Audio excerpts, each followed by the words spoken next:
I'm not saying that your parents don't care for you. They're always going to care for you. You know, no After all, matter, they're your parents. after all, they're your parents. They're fucking supposed to, right?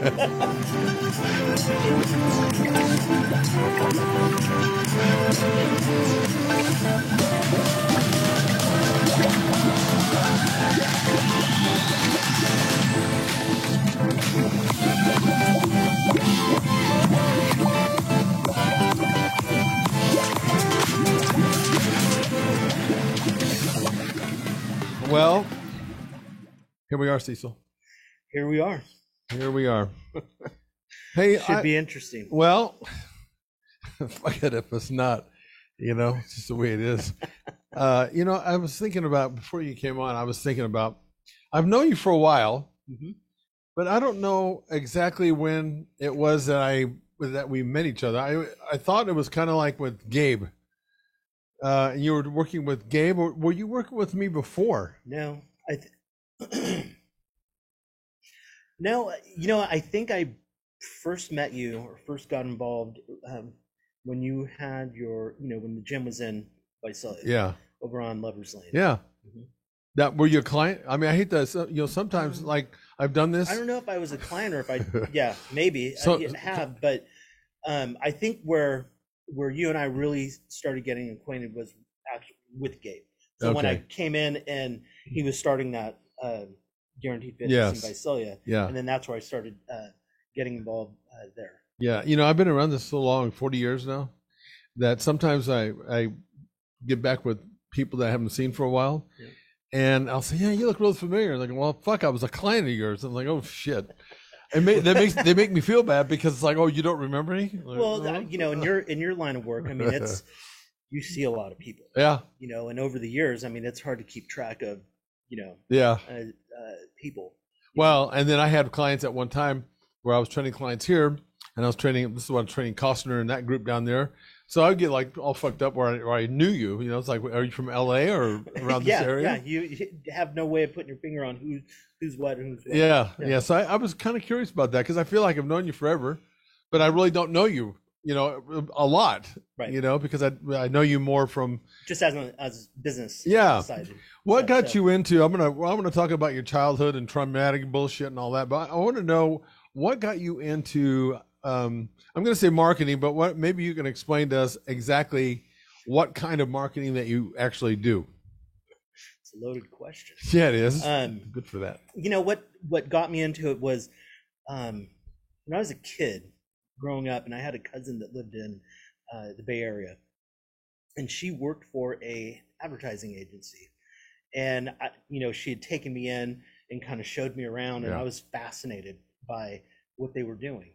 You know, at that time it was not so much on the computer, it was all still being done on, you know, ads were, you know, photography, video, drawing. So more by hand as opposed to automation. Is that right? Yeah. I kind of don't you think that's maybe the better way to learn that? I don't know. Question. Absolutely. You know, when I went to college, I went to Arizona Academy of Art in Arizona, obviously, and that was right at the time, about '92. So I graduated. I got accepted into there. That was right about the time when computers were starting to take off. But we learned all of the old school ways. You know, Yeah. PMTs. You know, doing film negatives and, you know, so on. So you cut your teeth on the old style of doing the marketing or graphic design and carrying on. Then when the computers came into play, I mean, that changed everything. Yeah. So from that point, you know, going back to my cousin and seeing that, they had gotten me this drawing kit, an art kit, and it all went fucking downhill from there. Why is that? Because that's what I knew I wanted to do. I was Oh. like, I am going to be in this field some way, shape, or form. Yeah. You know, I got it. So that was a turning point for you. That was a turning point. No kidding. Yeah. And I was probably 10 or 11. Well, that young. Yes. That's pretty amazing when you know at that age. Oh, man. And then going through my whole life, you know, it was just drawing and you know, looking at design and doing. And, you know, once I got out of college, I, you know, moved up to Santa Cruz and got a job with the small software company called Great Wave Software. Mm-hmm. And those fuckers. The pay was great. The gaming, the graphics and stuff that we were doing were really good. The overall gaming experience of what he was doing was a train wreck. Was he over his head or something? He was a Stanford graduate guy, you know. He was an older guy. Yeah. And he wanted to do it on a mathematical, like, to learn and all that stuff. And I said, this is horseshit. Yeah. But you know, it was my entry into, you know, you got to start somewhere. I got to start somewhere. Yeah. And I mean, obviously the company's not around. When you say mathematical, do you mean like by the book? Oh yeah. Because there's a real difference in somebody who's learning it just by the book and somebody who's got some savvy or learning it from the ground up, kind of, which is what you did. I think that makes a big difference. Oh, yeah, for sure. So, you know, in Santa Cruz for a while, and then I moved back here. And I'm gonna load my whole career in like 2 minutes here. Yeah. So I came back. I got a job with Jostens, the yearbook company. Yeah. And I was designing yearbook covers, and that's where I really honed my, you know, because everything was on the computer. Yeah. You know, I was doing Illustrator, Photoshop, and you know, which, by the way, I'm like a 20-something year veteran on those programs. Yeah. You know, I can do this shit in my sleep. Yeah. You know, design. But let me ask you, I don't want to interrupt it. Do you have to like keep up with like ongoing new technology to stay relevant? Yes and no. No, not necessarily. Because are there some things that just I mean, they continuously update and do, you know, Illustrator and Photoshop with new, you know, tools that are in there, and you figure them out and everything. But the overall, you know, basis of those programs, they stay the same. Okay. You know, but to set for somebody that's never been worked on them, or you set them down in front of a computer, they're just gonna look at it and just say, "What the." Blows their mind. Yeah, like they do. What the hell am I gonna do? Yeah. You know? Yeah. So, you know, with Jostens, cut my teeth there, doing all, you know, just nonstop design. And then I started getting side jobs. You know, I was just doing some side jobs, and I was getting more away from the graphic design stuff, and I was starting to figure out, wow, you know, you can really, you know, get. So I got a job offer with a small ad agency in Visalia called Ads Media and More. Linda McIntosh. I've heard of her. Yeah. And I started working with her, you know, as a graphic design, art director, whatever. And I lasted probably a year and a half, maybe 2 years. And then an agency out of Fresno had noticed me, and I went to work for Ashford Advertising in Fresno. And that was Frank Arnold was his name. And he was the one that taught me to be eccentric in a way, and just be very out there, and just matter of fact, you know, and just be blunt in a way. That agency really honed my skills, you know, how we were designing, how we're doing, which is very thought, you know, it takes, you know, you put a lot of thought into design. But also it taught me how to start doing minimalist, you know, not having all the, you know, the kitchen sink into your designs and what you're doing, you know, just very smart, and hone that. I will stop you right there, because I want to go back to the why. My question was specifically, why did you leave Macintosh to go to the what? Did you think that you were as far as you could get in that little time with Macintosh, or? Oh no, it's a real fucking simple thing. Fresno's bigger and better. Okay. I'm going, you know, so bigger market. I left, and she was, you know, she was at the age and stuff where she was going to start tapering. Okay. You know, and getting out of it. So, gosh, you know, so my stint with Ashford was about 4 or 5 years. Beautiful offices, you know, just a very cool atmosphere. I got fired. Really? And I got fired for, there was his VP was this guy named Bill Choate. And Bill Choate was 6'6". I just called him a floppy, you know, he was just no creativeness, no nothing, you know, he was just a suit, you know, in a way. And he'd always try to get into the creative, part. I was the art director there, so I had two other people that I was overseeing, and we were doing. And he was a nice guy. He just rubbed me wrong. He was always trying to be that person. And one time we had a meeting of we were handling George Brown Fitness. Oh yeah. And we were putting together a radio commercial, and the whole campaign, with this guy. And he started writing some deal. No, I take it back. It's not George Brown. It was we were coming after, or it was actually City of Tulare that we were trying to get. I'm not exactly sure what portion of the city it was, but we were putting together a proposal, and we were going to do a sample radio and everything. And this son of a bitch came out with an idea of going, "Hey, what if we have two guys in overalls, with that, and their name is Larry, Jeez. To Larry." And I was sitting in this, Frank was there in this now, and I had it, I was like, was he trying to portray us like a bunch of hillbillies or something? Absolutely, and I was sitting there, I go, "What the fuck did you just say?" It's two guys, two Larrys. Get it? Oh, God. And I went, "That's the stupidest fucking thing I've ever heard." I go, he got his feathers rubbed wrong, and after the meeting went back, and they came back in about half hour after that. "Here you go." No and they kidding. fired me right on the spot. No I said, kidding. I go, "Okay, fuck you, I'm out." So I left. Yeah. And that was the start of when I started Red Chair Marketing. Okay, so I want to ask you something, because this happens with obviously in your line of work. I would say you guys are creative types. You have a certain personality. Again, I might be putting you all in one basket, but here's my take on this: is that you guys are all creative types. You guys are probably pretty temperamental. Nope. And you think your shit's the best shit. Yep. I would imagine that in that environment, do people really stay together any length of time? It's kind of like these damn rock and roll bands, Those guys are so fucking creative, and there's a part of you guys, I'm sure, that is genius to come up with some of the stuff that you do. And I think that that's a good and bad thing, because when you start bringing, that guys of the world with like yourself, I would imagine that would be a kind of a rough, maybe even hostile environment at best. It can be. Yeah, it can be. Absolutely. But what it did is it forced you to just go out and do your own thing, it sounds like. That's what at the end of Ashford, that's when I started Red Chair. Yeah.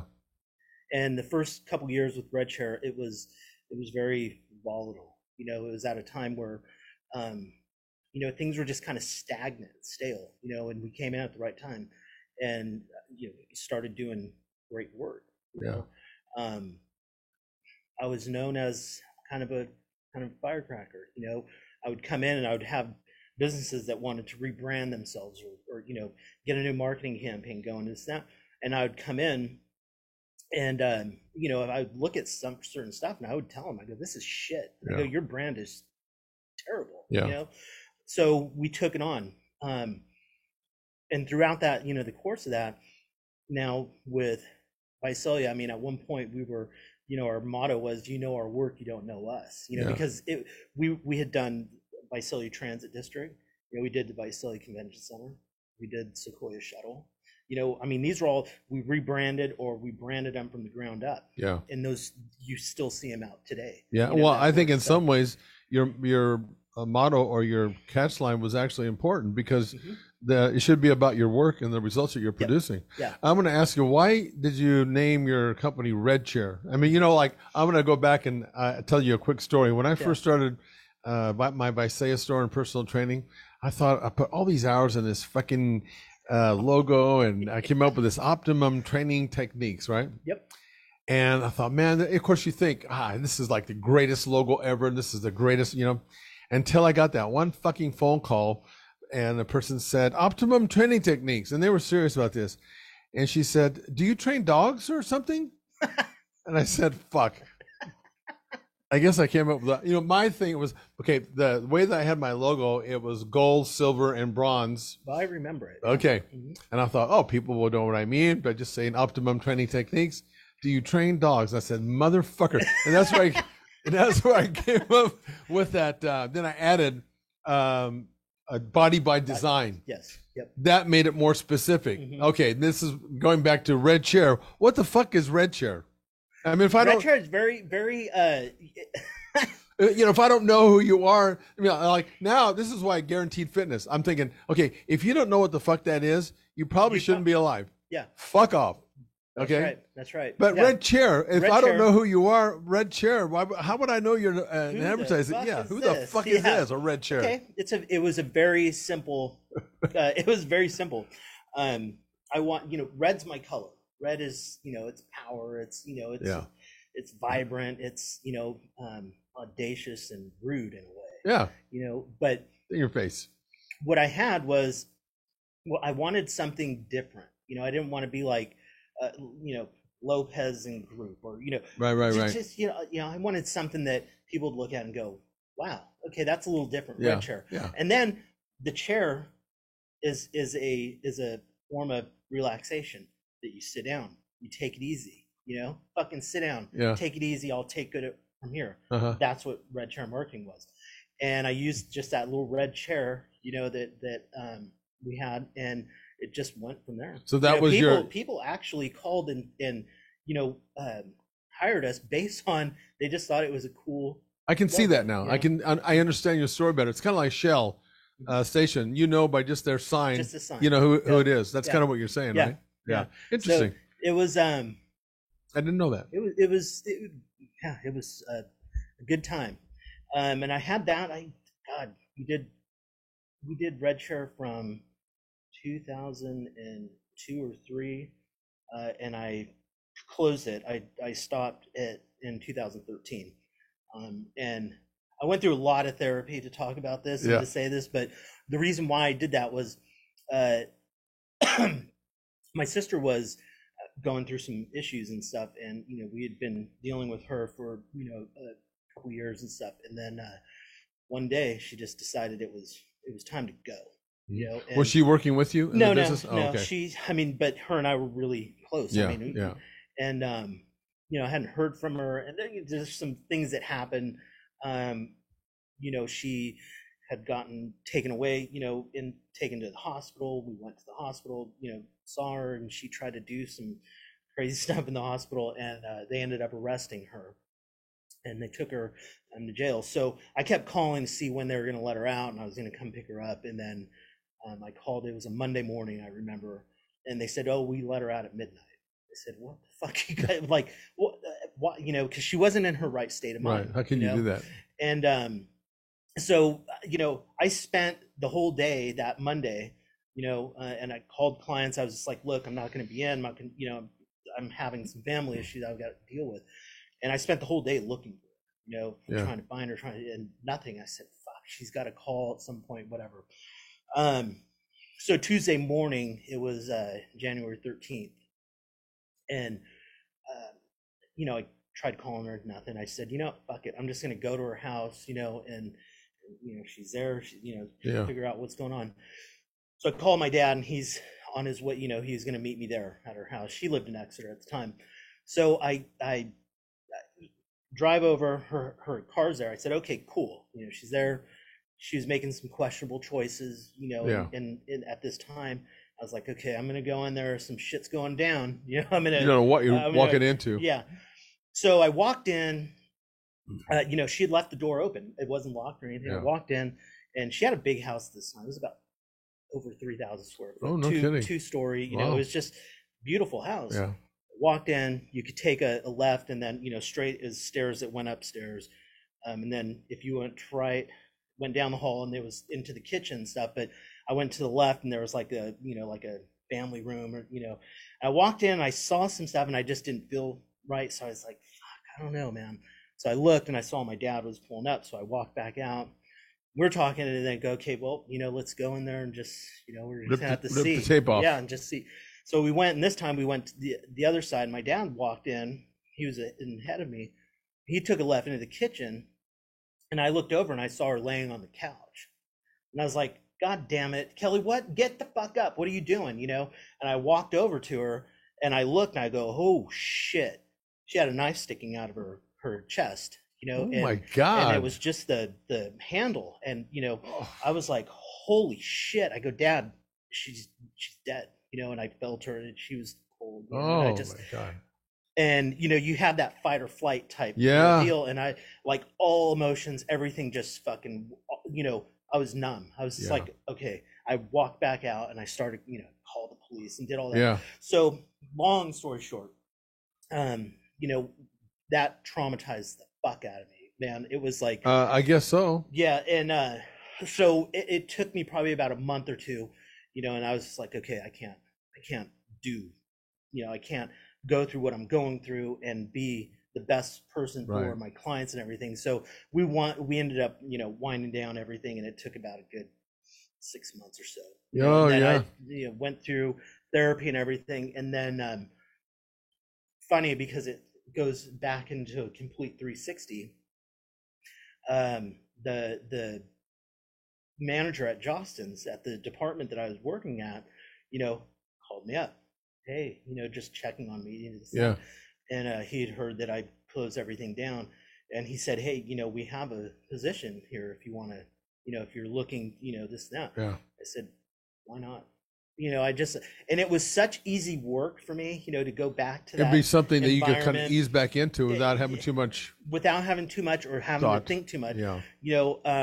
So I ended back up at Jostens, doing yearbook covers, and I started doing traveling and all over the place and meeting with schools and everything. And I appreciated it because it took my mind off things, and it allowed me to get structure again. Yeah. Like, okay, I got to be up, I got to be at work at 7, so it helped me get over, so I was there for 5 years until one day that, he said, well, you're 5 minutes late, I don't know this, that. And I just went, you know what? I've done this before. Yeah. And I walked in there, I said, you know what? I fucking quit. And that guy looks at me, goes, what? I go, I'm fucking done. I go, I'm not doing this. Yeah. I go, I've done my own thing, and if you're gonna fuck me for 5 minutes of me being late and it's not, I'm out. Yeah. I go, give me my check. I'm fucking done. He goes, Yeah. okay, grab your stuff and go up front. Oh. And then that's where, we come back full Resurfaced circle, again. and then got together with you, and I just put the feelers out, and the rest is, now I'm back. I did not, man. You got quite a story, If I can go back a little bit, like with what happened with your sister, Mhm. you don't have to go into detail about that, but when you said something about going into fight or flight, it reminds me of a couple of times when I've been traumatized. Yeah. Strokes are one of them. Oh yeah. A car accident was another one. And what I really found very interesting about those two examples is that talking about the fight or flight, I got very calm in both of those instances. I wasn't afraid at all. Mhm. My strokes and all that. I wasn't afraid at all. Yeah. Interestingly enough, I don't speak fluent Portuguese like I used to. I still understand it and I can speak it. But my wife said that because I came into the house and fell down and it all happened right there. She said I was speaking fluent Portuguese. Fluent. Interesting. Yeah. It's like it's in there, So it's something. It just clicked, just- and you were just. That was boom. I'm a second language learner. Okay. I learned Portuguese before I learned English. Oh. Okay. Yeah, I learned. Yeah, when I went into kindergarten, this is when I learned English. Mhm.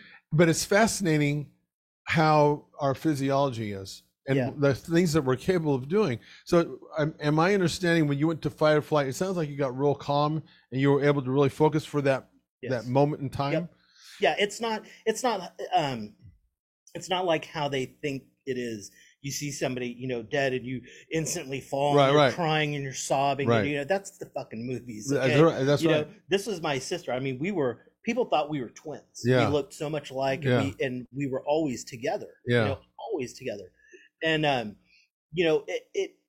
it kicked me into it, like, boom, I got to call the cops, and I It's like got you to get start. real I got to start methodical. making calls to, her ex-husband, and on down the line. Isn't that man, something? And I was just numb, man. I was just. And yet you were I was- very rational, Yeah. methodic in what you were doing, mhm. objective in a way. Yeah. You know, I found the same thing. But here's what I also noticed is there was then a time when this happened, the accident or the strokes. Then it was like all of a sudden I freaked out. Mhm. You know, after being in that very calm state, rational, Yep. all of a sudden it's like, holy fuck, I could have died. Yeah. Or I could have, in that accident when I had it on the freeway, I was on my way to the airport. Anyway, long story short is I heard later that 5 people died behind me. Oh shit. And I fucking Wow. flipped out, but I was very calm Mhm. in the whole during that whole time. Wow. But isn't that weird? I mean, then I kind of lost it for a bit. Oh, You know, dude. all the what ifs then started happening. What if this? And yeah, it's crazy. You huh? know, I'm not. We're gonna be open and blunt here. I spiraled. I spiraled the fuck out of control. I yeah. was heavily drinking. You know, I didn't do drugs or anything, but it was, you know, the drinking and Yeah. stuff. And somebody asked me, like, God damn, you know, I understand and everything, but you know, what do you do? I'm drinking to fucking forget. You know, I can't Kill the pain. I can't to kill the pain. Yeah. You know, and then it got to a point where I was like, you know what? It's getting to be a little too much. Yeah. You know, I was down in, you know, a fifth of Jack. I could do it. Yeah. You know, and you know, as I was going, you know, and then looking at my daughter and everything, I was like, God damn it, you can't do Yeah. this. So I entered into therapy and, you know, going through all that and, you know, found out a lot of, you know, stuff that this particular incident spiked all the other, Right. you know, bad and my traumatic growing up and Yeah. all this other stuff. So, it took a while, you know, to get out to where I can talk about it like this. I know what you because mean. back in the day, if I started talking, I'd Right. start crying, Yeah. and, you know, carrying on and, you know, grab a bottle, you know, and, Yeah. and Kill the pain. kill the pain. Yeah. You know, you've heard of Anthony Robbins, I'm sure. Yeah. He's mentioned before, he said human beings are really fascinating people because a lot of times the only way that we respond is when we're either in so much pain that we do something about it, or there's so much pleasure. In those two instances, otherwise we're kind of stuck in the middle somewhere. That's right. And it sounds like, because you know something, Cecil, we all have a unique story. I will say this: I think we all have a unique story, but not as unique in most cases as we think that we have as a unique story. Yeah. You know what Yeah. I mean? But I think, like in your case, I think it's a very unique story. Yeah. You know, Well, and to be able to get to where you're at, and you're right, because I'm the same way. I was ashamed of having strokes being in the fitness industry. yeah. I'm telling people how to fucking get in shape. And then here, yeah, And here then I go you have down. a stroke, and Huh? and you feel like what the fuck did I do? Like I'm supposed to be here, Yeah. but I did this, and now people are like, Yeah. well, what the fuck does Why- he know? yeah. You know, and you know, you've been in this industry for so long, you understand it. Those types of things sometimes are out of your control. True. And you know what? Here's what I learned from that. And I think you have too, because I have gotten to a spot where I can openly talk about my strokes. Mhm. And it does take time. Yeah. But I came up with something that I sort of live by, and it's like adversity is going to happen to our lives, period. Forget it. If you think that it's all going to be roses and unicorns or whatever the fuck they say that's positive, Yeah. it ain't going to be like that. Yep. That's just not the way it is. No.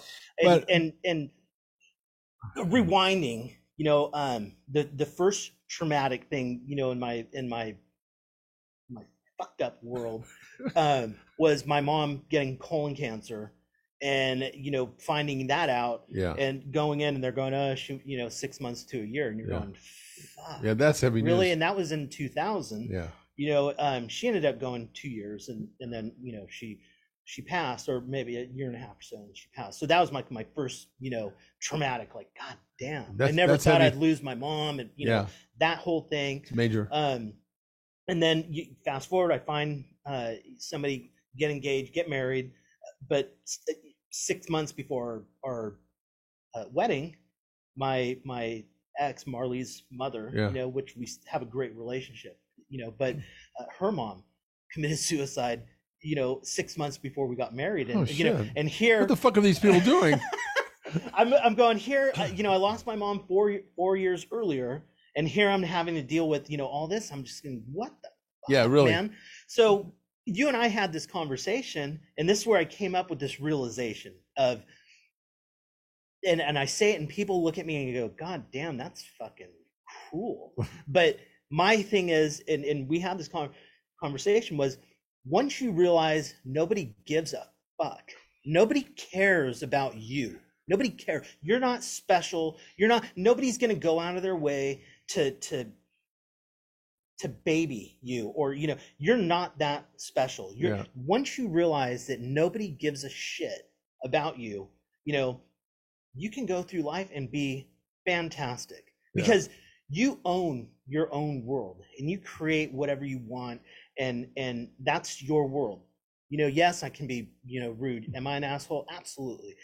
Do I have a caring side to me? Oh, for sure. Yeah. I care about people, but not in that way of where, I can tell you right now, I'm not going to go out of my way if somebody's going to, gosh, my AC is broken, and this, I'm not going to go, oh, well, here's $500, get it. Yeah. Sorry, this is my world. Yeah. I created over here.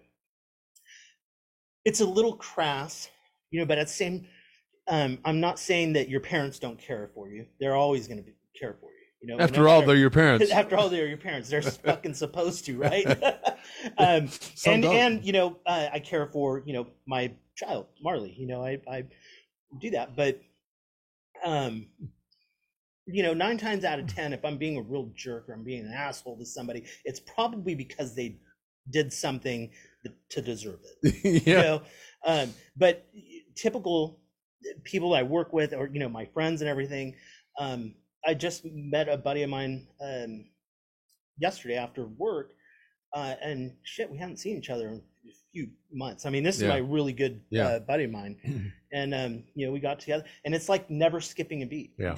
You have those. There's a few of those people in one's life. And I think that's what's really interesting. I went again. You and I were talking about stuff like this.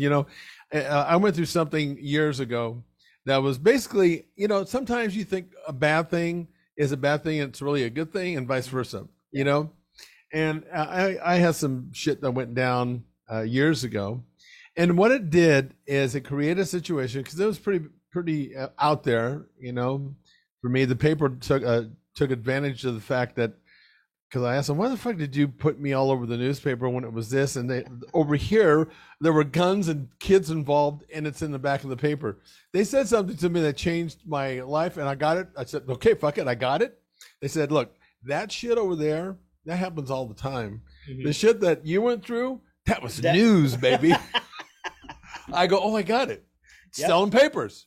Oh. As bullshit as that was, because it was, as far as I'm concerned, it was an assassination on one's character. But I got it. I understood it in a way that actually made me move forward. So I got it. And here's the thing, and I think this is where you're coming from too. Correct me if I'm wrong. When you let people or circumstances be more important than your own opinion of yourself, I think that's where we get into trouble. I'm not saying that an opinion shouldn't matter. I'm not saying that. But when it becomes more important than your own opinion out of yourself, I think that puts you in a very bad and vulnerable spot. Very. Yeah. Yeah. I'm going to hit on something that you said about the newspaper. Yeah. Back to my sister's story, when that happened, calls go out and the news picks it up, Times Delta was out there, the other, people there, and they're asking me questions and everything. And, I'm cool, whatever. I'm answering, questions and this, that.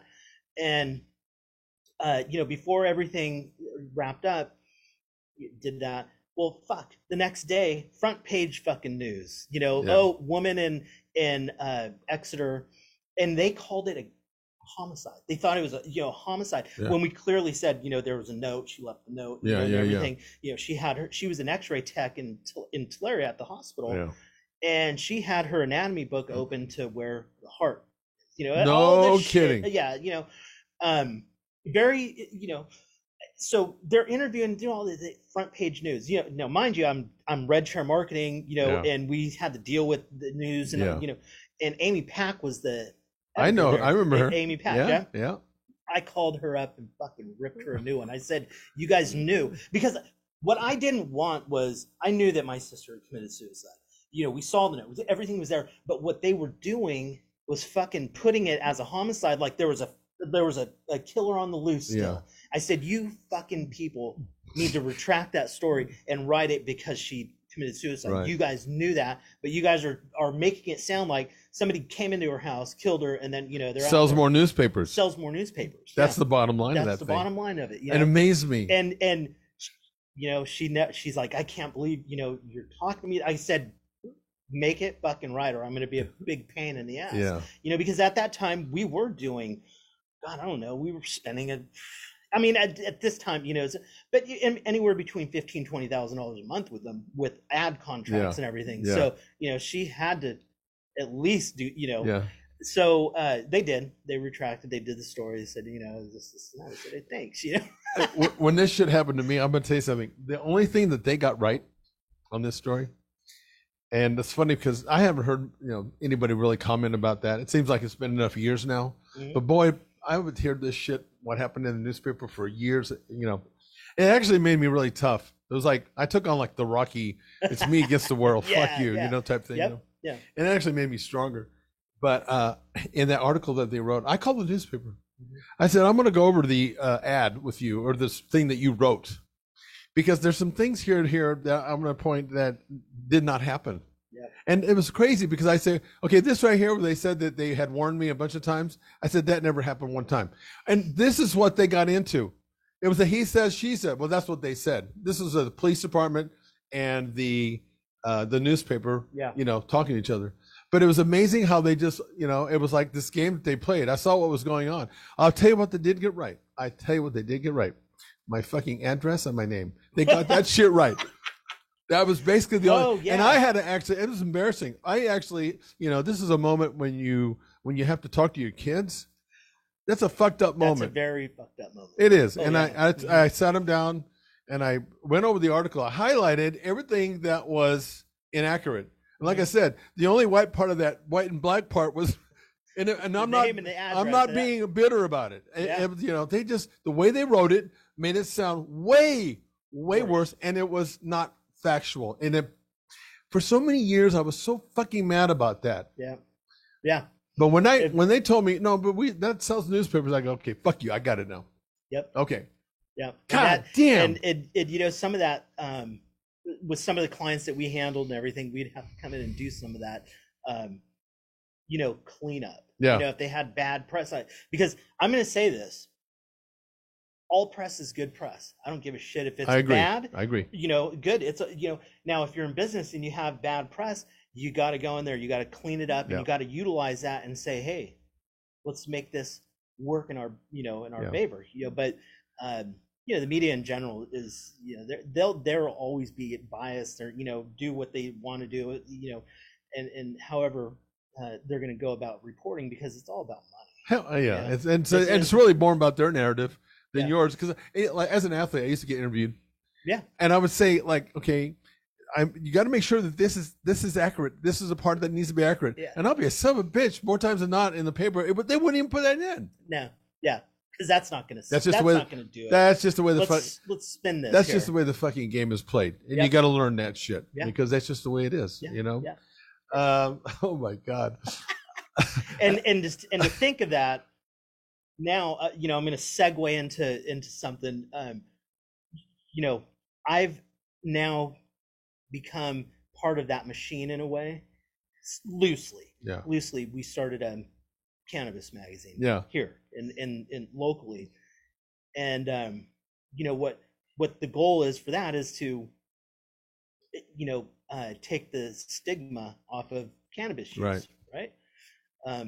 People laugh and look at me funny when I say I started this thing, Leaf magazine. Yeah. And I don't actively partake in this, that culture. I just knew that it was something that people would be interested in. Yeah. But I'm not going, we'll be doing stories and this, not, and it's not, it's free magazine, advertising, pays. So I'm not relying on doing crazy stories, to sell magazines to get, so kind of came back around to that whole thing. Well, and the thing about talking about cannabis, I was that guy that, I smoked weed when I was 18 years of age. And I was one of those guys that, for some reason, and I found out that I'm one of like the minority because it happens to other people. One of the ways I try to get over something when I'm like afraid of something or something, you know, is I do more of it. Repetition being the mother of skill. Yep. Well, the first, you know, times I got high, I was paranoid. Fuck, I could never get over this shit, you know? Yes. Yeah. And I was like, I see people that seem like they're really enjoying it. I could never enjoy it. I was always fucking paranoid. Yeah. People, they could smoke and do whatever, and they go about their day. They're shopping, this, that. And I had the same type of experience. I would try it, and this, and I'd be in the fucking corner going, I'm not going to go out and do anything. Your phone would ring. I'd be, nope, fuck that. I ain't answering that. I just had to be like still. Otherwise, I'd freak out about shit. Yep. I mean, I thought, to be quite honest with you, I thought sex was really great on it. Yeah. You know, but aside from that, I just didn't get why, you know, but how people could be so, with it and still be so. I know. You know, it wasn't me. I was booze was my thing, but not weed. But yet I tried it plenty of times to see if I could get over that shit. Yeah. But I found out there's certain brain types that interacts like that with the marijuana. Not everybody hallucinates, not even hallucinating, but not everybody gets paranoid on the weed. So I had more of a negative connotation for marijuana. But I have to say something, you know, fast forward now, so CBD oil, I think is, you know, as an athlete, I tell you what, I have changed my whole stance and whole opinion on CBD oil because I know for a fact that it works. And as somebody who is now an aging fucking I call it more, you're advancing. I'm advancing like golden years my ass. But now that I'm an older athlete, I want to tell you something. That stuff really has its place. It's like anything else. You know, you can abuse everything. You take a bottle of aspirin, all of it, it'll kill you. Yeah. But I tell you what, I have a whole different appreciation for it. I'm on CBD oil now, and it's a part of my training regimen. It's good for recovery because, as you know, I'm sure it's, you know, good for inflammation and all that kind of. And they're actually finding out that it's actually good for a lot of stuff. And again, it doesn't go without, you know, there's certain people that are going to have ill effects from it, and I think it really makes a difference how old that you get started on. I think like in training, for example, if you start training prepubescent athletes with heavy lifting, there's going to be negative consequences to that. And I think maybe if you're starting too young and you're getting high all the time and it makes you lethargic and, you know, you're just a piece of shit. Then, I obviously don't see the benefit of that. No. You know?